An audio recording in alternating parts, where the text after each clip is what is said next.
Em nome do Pai, do Filho e do Espírito Santo. Amém. Olá, meus irmãos e irmãs.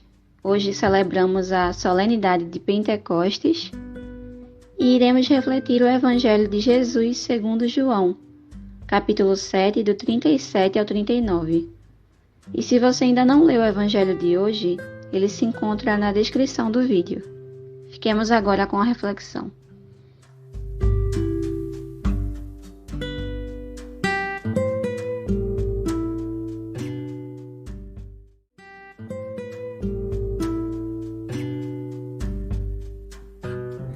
Olá, meus queridos irmãos e minhas queridas irmãs. Hoje eu gostaria de falar, neste domingo de Pentecostes, sobre a importância da fé para a vinda do Espírito Santo.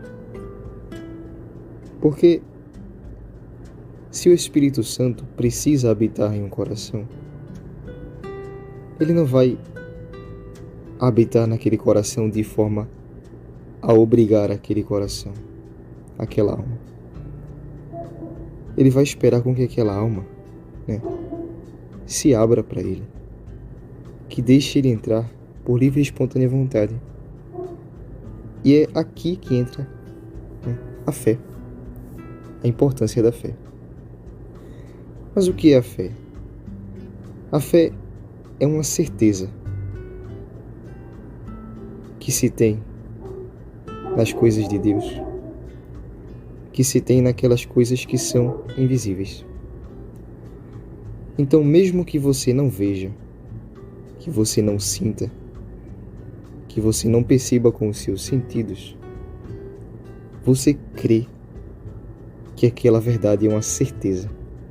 Você tem certeza daquilo, mesmo que os seus sentidos não percebam. Isso é fé. A fé não admite dúvida. Se você tiver um pouquinho de dúvida, já não é mais fé. Então, eu não estou falando daquela dúvida que você busca entender melhor a fé, Por exemplo, eu creio na Santíssima Trindade, mas você se pergunta, mas como é que pode haver uma Trindade, Você tenta meditar sobre isso, não é essa dúvida. Eu estou falando do tipo de dúvida que é, será mesmo que é isso? Aquela dúvida que coloca em xeque a sua fé. Essa dúvida não pode existir. Então, quando uma pessoa tem fé em Deus, quando uma pessoa tem certeza das realidades espirituais em Deus, mesmo que ela não perceba com seus sentidos, ela naturalmente começa a se abrir a Deus. Porque Deus passa a ser o sentido da vida daquela pessoa. E aqui eu não estou falando simplesmente de uma fé da inteligência, onde você simplesmente crê com a inteligência. Mas eu estou falando daquela fé que muda a sua vida. Aquela fé onde você crê com a inteligência, mas age com a sua vontade. É aquela fé que está na sua inteligência, mas existe de forma concreta na sua vida, nas suas atitudes. Eu estou falando daquela fé que é vivida. Quando uma pessoa vive na fé, o Espírito Santo habita naquela pessoa. Porque aquela pessoa naturalmente se abre para Deus, se abre para a graça. Mesmo que ela não veja o Espírito Santo, mesmo que ela não veja as graças que o Espírito Santo derrama nela, ela tem certeza daquilo e se abre para aquilo. E como isso é agradável a Deus? São Paulo diz que é impossível agradar a Deus sem a fé. E que o justo cresce pela fé. Então, de fé em fé, o justo vai crescendo. Quanto mais ele aprofunda a sua fé, ou seja, quanto mais ele deixa com que essas certezas sobre Deus transformem a sua vida, a sua fé é mais profunda, ele é mais agradável ao Espírito Santo. Claro, a criatura que mais teve fé nesta terra foi a Santíssima Virgem Maria. Portanto, foi nela que o Espírito Santo habitou de forma mais perfeita e gerou o mais perfeito fruto, que é nosso Senhor Jesus Cristo, o Filho de Deus que se encarnou pela Virgem Maria.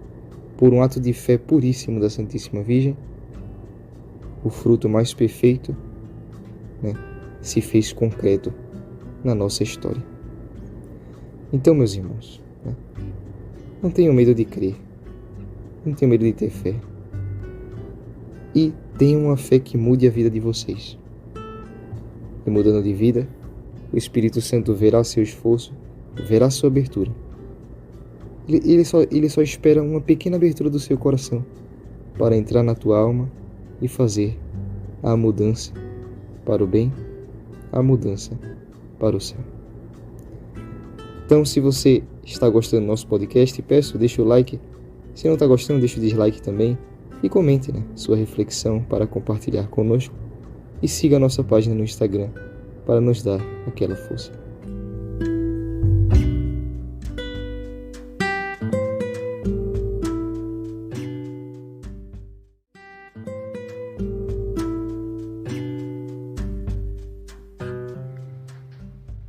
Hoje celebramos a solenidade de Pentecostes, onde se encerra o período pascal, e o Senhor assume o seu lugar na glória de Deus e nos envia o Espírito Santo. É o momento em que os apóstolos se encheram do Espírito, que esse avivamento aconteceu, e acompanhando a primeira leitura dos Atos dos Apóstolos, é relatado que os discípulos estavam todos reunidos no mesmo lugar, no cenáculo, e de repente veio um barulho, como de uma forte ventania, que nós podemos entender como uma das formas que o Espírito se apresenta.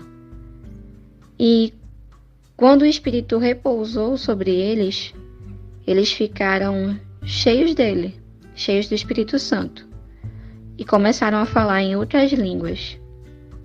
E é relatado que outros habitantes de várias áreas, cada um com sua língua, todos eles entenderam e escutaram o anúncio das maravilhas do Senhor em sua própria língua. Porque a palavra, ela é dada a todos nós. E cabe a cada um de nós estar disposto a receber. O Espírito age conforme a vontade divina. E cabe a nós também ter a sensibilidade de perceber o que é de Deus, das pequenas coisas até as maiores. No Pentecostes, todos entenderam o que o Senhor queria falar. O Senhor agiu em cada um ali. E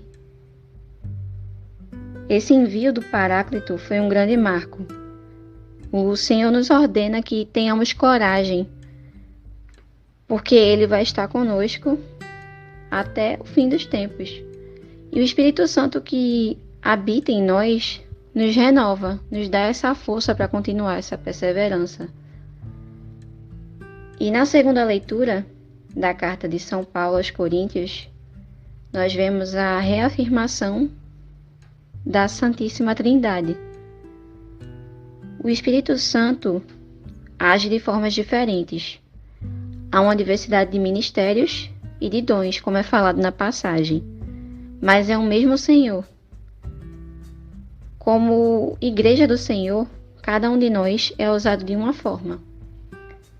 Às vezes é dado um dom de cantar, ao outro de pregar. Cada um de nós, o Senhor pode agir de uma forma diferente, mas nós estamos juntos, nos completando no mesmo propósito, que é servir ao Senhor. É um mesmo objetivo. E cada um de nós estamos aqui para contribuir de uma forma. E na passagem diz que todos nós bebemos de um único Espírito. E é bem isso que eu falei, que todos nós estamos juntos para um propósito. Nós somos Igreja do Senhor e cada membro é diferente, mas forma o corpo. E chegando ao Evangelho, onde o Espírito Santo é enviado, e por esse Espírito é nos dado coragem, nós recebemos autoridade para evangelizar. Nós somos enviados para esse evangelizar, para dar frutos, assim como os primeiros cristãos que foram enviados, que estavam ali presentes naquela situação. Então, que possamos saber honrar o Espírito que habita em nós, que possamos cuidar desse templo que nós somos. Nós somos parte do membro da Igreja do Senhor. Então, que possamos saber usar bem esses dons, usar bem o Espírito que está em nós para dar frutos. E em nome do Pai, do Filho e do Espírito Santo. Amém. E ao céu e avante. Então, meus irmãos, se vocês gostaram do podcast de hoje, compartilhe o vídeo com sua família, com seus amigos, para levar o Evangelho a mais pessoas. E se inscreva no canal para continuar nos acompanhando. E se você ainda não assistiu o podcast passado, vai aparecer um card aqui no vídeo para que você possa assistir.